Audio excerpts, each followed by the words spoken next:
Un match de dingue, les gars. C'est juste le football comme on aime, le football comme on aime. Ça, c'est juste incroyable, incroyable. Bienvenue pour ce débriefing, bienvenue sur Foot Afro TV. N'oubliez pas de vous subscribe et d'activer la petite clochette. Le débrief, c'est parti. On va parler du Real Madrid City qui a été un match de dingue, un match que personne, vraiment le foot jusqu'à la 89e minute, tout le monde voit le Real éliminé. Moi, premier. Mais mon gars, le football, le sport qu'on aime, c'est juste unbelievable. It's just Man, it's crazy. I still not can't believe that Real Madrid just made it. It's just crazy, man. I'm happy, really, but on va se concentrer sur ce débriefing déjà. Tout d'abord, ce match avait commencé avec pratiquement les équipes du Real Madrid qui avaient fait du 4-2, je dirais, hein, avec Valverde comme piston droit qui a beaucoup couru, comme un marathonien. Première mi-temps était vraiment compliqué. La vraiment première mi-temps était compliqué en termes de spectacle, en termes de parce que les deux équipes étaient pratiquement ils se contraient l'un par l'autre, je dirais, parce que Man City réussissait à avoir deux ou trois tirs cadrés avec Phil Foden et Bernardo Silva, tout ça, mais le Real aussi avait eu ses occasions, mais des tirs non cadrés. Donc, la première mi-temps, c'était pas trop ça. Donc, les équipes ont essayé de jouer. Le Real a essayé de presser Man City à un moment donné, mais Man City réussit toujours à faire sortir le ballon et tout. Le public a essayé de pousser, mais la première mi-temps était compliquée parce que vu que c'est le Real qui était en besoin de résultats, ils devaient aller chercher City plus haut. Donc, ils ont essayé de faire ça dès les premières minutes. Ça n'a pas payé du tout, quoi. Ils ont eu des occasions, mais ils les ont mal négociées. Benzema à part cadrer ses occasions, Vinicius a beaucoup raté. Le dernier geste faisait toujours défaut.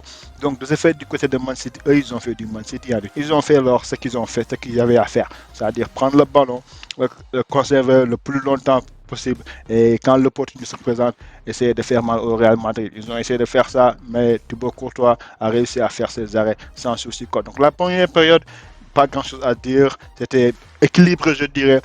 Et après, c'est la deuxième période que les choses ont commencé à se débloquer petit à petit. Et en deuxième période, tout comme en première période, le Real va essayer de vouloir presser haut Man City.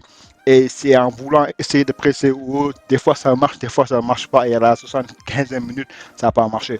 Ils ont essayé de presser et personne n'a pris au marquage. Bernardo Silva qui était seul au milieu du terrain, qui récupère le ballon, qui là, il casse le pressing de Real. Il casse le pressing de Real et il se retrouve face au jeu.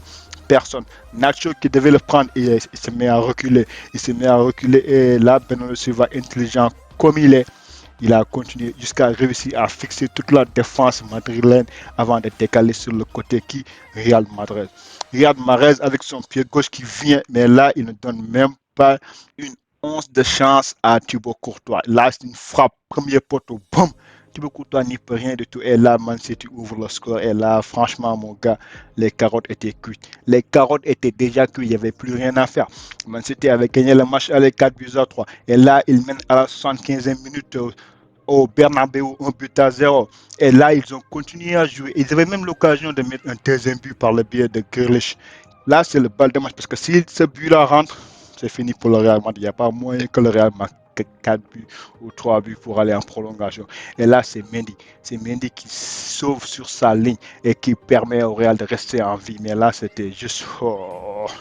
Parce que là, je me disais, c'est pas possible, on va encaisser un autre but. Et là, on a failli en encaisser. Thibaut Courtois a fait des arrêts face à Grealish une deuxième fois pour permettre au Real Madrid de rester à flot. Et là, les changements ont commencé à arriver. Carlo Ancelotti fait rentrer qui? Camavinga, il fait rentrer Rodrigo, il fait rentrer Asensio. Donc là, il met les jeunes. Il met que les jeunes. Il sort les vieux, il met les jeunes et il passe un système à 4-2-3-1 avec Benzema, Asensio, Rodrigo, Vinicius et derrière il y a Camavinga et Valverde qui font office de sentinelle. Et les jambes ont commencé à sortir. Mais il n'avait plus le choix. Si tu mènes chez vous un but à 0, il n'y a plus le choix, il n'y a rien à calculer, il faut aller à l'attaque, il faut aller à l'abordage, il faut essayer d'égaliser et de mettre un deuxième but. Et c'est ce qu'ils ont fait par le biais de qui? De Rodrigo. Mais Rodrigo, le gamin, à chaque fois qu'il rentre, soit il fait une passe, soit il marque un but. Il est important, il sait comment convertir les occasions. 90e minute, le Real égalise. Donc même à la 90e minute, le Real est toujours éliminé. Et là, l'arbitre la quatrième arbitre sur son panneau, il dit 6 minutes de temps additionnel. Et là, je me dis, oh bon, putain, 6 minutes, on peut le faire si on continue. Mais là, Man City a commencé à paniquer. Comme le PSG, Man City a commencé à paniquer. Il reste 6 minutes. Vous avez l'engagement. Vous récupérez le ballon. Au lieu d'essayer de conserver le ballon, Man City, ce qu'ils font, ils donnent le ballon à Ederson. Ederson le prend et le dégage. Il le rend à Thibaut Courtois. Donc, ils donnent les munitions au Real pour qu'ils viennent attaquer.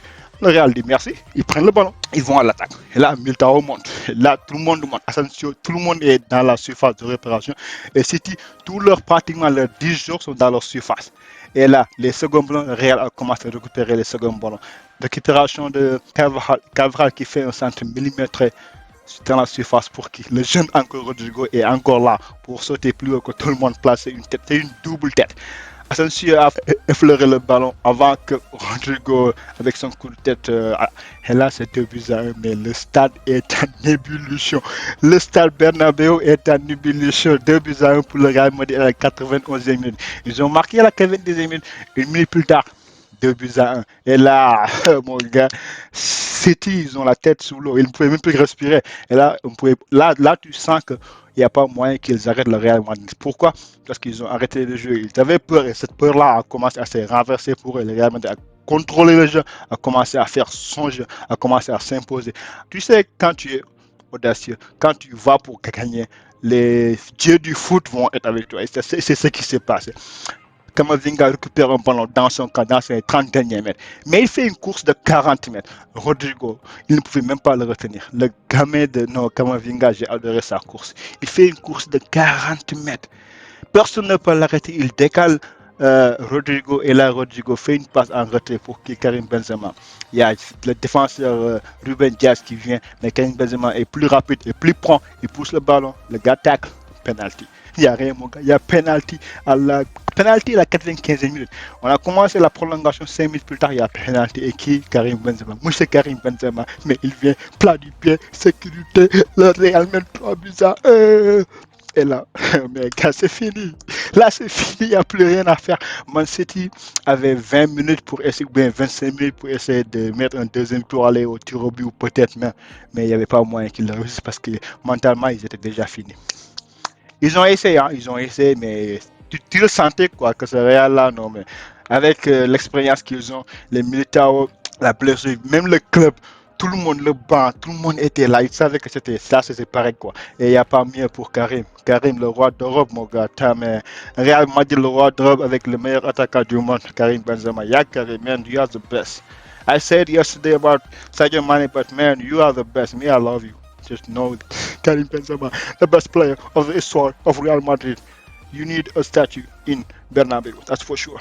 So, next thing you know, guys, I was happy, for sure. I was really, really, really happy. So, à partir de là, le match est terminé. Les chiffres, on va pas les commenter aujourd'hui parce que le match, le match d'aujourd'hui, c'était pas un match avec des chiffres. C'était pas un match rationnel. On ne peut pas commenter des chiffres pour un match qui n'était pas rationnel. Parce que ce match, c'était pas rationnel. Parce que si c'était rationnel, City allait remporter les matchs chaque fois. Mais le foot n'est pas rationnel. Le foot, c'est en dehors de tout ce qui est raison. Le foot, c'est des émotions. Le foot, c'est la mentalité. Et le Real là. Et le Real là, en Ligue des Champions, et là, c'était juste extraordinaire. Donc, tout ce qui est à retenir, le Real a gagné 3-1. Il n'y avait pas en possession. Le Real n'avait pas le plus de tirs. Même pas le duel gagné. Donc, jusqu'à la 89e minute, le Real était éliminé. Mais, ils ont joué 10 minutes, ils ont réussi à mettre 3-1 à Man City. C'est ça qu'il faut retenir dans ce match-là, dans ce grand Real. Quoi. À chaque fois qu'ils sont mal barrés, il suffit de 10 minutes d'impensable pour qu'ils fassent la différence. Quoi. C'est ça le grand Real Madrid. Quoi. Donc c'est fini. City est éliminé. Encore un échec pour Pep Guardiola. Malheureusement, les gens diront que sans Messi, il n'arrive pas à remporter la Ligue des Champions. Mais c'est un grand coach. Pep Guardiola, c'est un grand coach. C'est juste que la Ligue des Champions, c'est pas juste un grand coach, c'est pas juste un grand joueur. Il faut une grande équipe pour l'emporter et de la chance des champions. Les hommes du match de ce match-là, je dirais, Thibaut Courtois, c'est l'homme du match. Hein. Thibaut Courtois, on va pas en débattre. Les arrêts qu'il a fait, il a maintenu le Real à la faux. Rodrigo, son entrée, il a été exceptionnel. Quand tu rentres, tu fais un double en demi-finale de Ligue des Champions, tu mérites d'être dans le top. Et Kamavinga, mon gars, milieu de terrain, oh, mais mon pote, je t'aime. C'est vrai qu'aussi, quand il rentre, Lui et Rodrigo, je dirais que pour des remplaçants, ils sont bons en remplaçant. Mais en toutes les ils sont pas trop bons. Mais en remplaçant, ils sont juste exceptionnels. Et donc, apport là, apport la 14, guys. Apport la 14. On va chercher la 14e.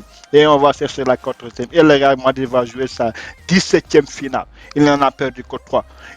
Et ce sera sa troisième finale contre Liverpool. Liverpool a gagné le premier. Le Real Madrid a gagné le second. 3 buts à 1. Et cette fois, c'est la troisième finale que les deux équipes vont se retrouver. Si le Real gagne, ce sera sa 14e finale. Si le Liverpool gagne, ce sera sa 6e ou 7e Ligue des Champions. Ça va être un match qu'on va voir le 28 mai. Le 28 mai, les gars, ce sera qui? Benzema contre Sadio Mane, le 28 mai au Parc des Princes. On va se quitter avec ça. On va se quitter avec ça.